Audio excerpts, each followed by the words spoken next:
यानंतर थेट विदर्भामध्ये जाऊयात। गोंदियामध्ये मनसे अध्यक्ष राज ठाकरे हे पोहोचलेले आहेत। राज ठाकरेंचं जंगी स्वागत सध्या करण्यात येत आहे मनसेच्या कार्यकर्त्यांकडून। राज ठाकरे हे रेल्वेने गोंदियामध्ये दाखल झालेले आहेत। विदर्भाच्या दौऱ्यावर आहेत। मराठवाडा पिंजून काढल्यानंतर राज ठाकरे हे विदर्भाचा दौरा करणार आहेत। आगामी विधानसभा निवडणुकांच्या अनुषंगाने पदाधिकारी असतील, जे पक्षाने नेमलेले निरीक्षक असतील, या सगळ्यांसोबत राज ठाकरे हे चर्चा करणार आहेत। आज राज ठाकरे हे गोंदियामध्ये असतील, त्यानंतर ते संध्याकाळच्या दरम्यान भंडाऱ्यामध्ये दाखल होणार आहेत। आगामी विधानसभा निवडणुकांच्या पार्श्वभूमीवर राज ठाकरे हे संबंध महाराष्ट्राचा दौरा करणार असल्याचं पक्षाच्या वतीने जाहीर करण्यात आलं होतं आणि आता राज ठाकरे हे गोंदियामध्ये दाखल झालेले आहेत।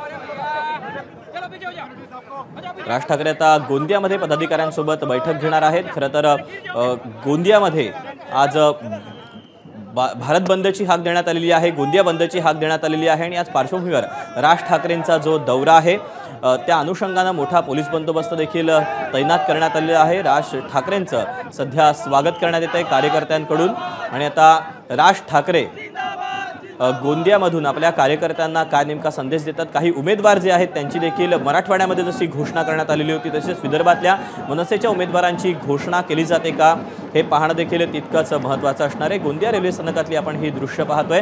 राज ठाकरे हे पोहोचलेले आहेत। तर दुसरीकडे आपण कोकणातील दृश्य पाहतोय।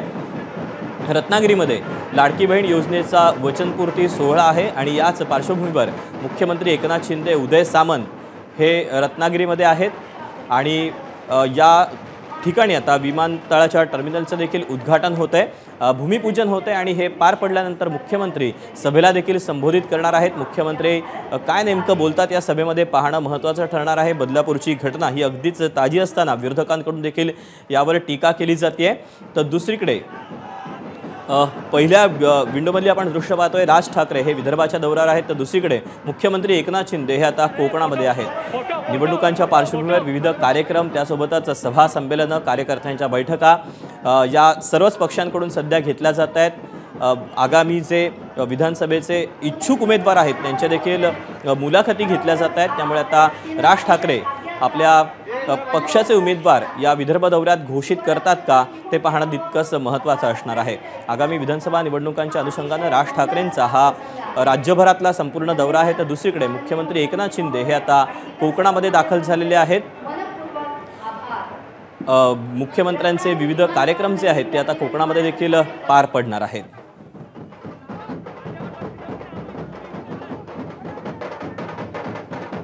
एकीकडे राज ठाकरे यांचा विदर्भ दौरा, तर दुसरीकडे मुख्यमंत्री एकनाथ शिंदे यांचा हा रत्नागिरीचा दौरा।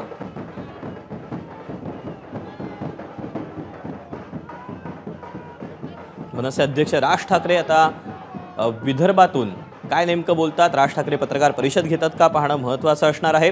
बदलापूरचं जे सगळं प्रकरण होतं ते बदलापूरचं प्रकरण मनसेच्या कार्यकर्त्यांनी उघडकीस आणलेलं होतं। यावर राज ठाकरेंनी ट्विटरवरून पोस्ट देखील केलेली होती आणि त्यानंतर आता राज ठाकरे पत्रकार परिषद घेऊन किंवा पत्रकारांशी जेव्हा संवाद साधतील त्यावेळेला काय नेमकी भूमिका मांडतात, काय नेमकं भाष्य करतात पाहणं तितकंच महत्त्वाचं असणार आहे। परंतु आगामी विधानसभा निवडणुकांच्या अनुषंगाने राज ठाकरे हे आता विदर्भाच्या दौऱ्यावर आहेत। संपूर्ण महाराष्ट्राचा ते दौरा करणार आहेत आणि राज ठाकरे गोंदियामध्ये दाखल झाल्यानंतर आता ते संध्याकाळी भंडाऱ्यामध्ये दाखल होतील। एबीपी माझा, उघडा डोळे बघा नीट।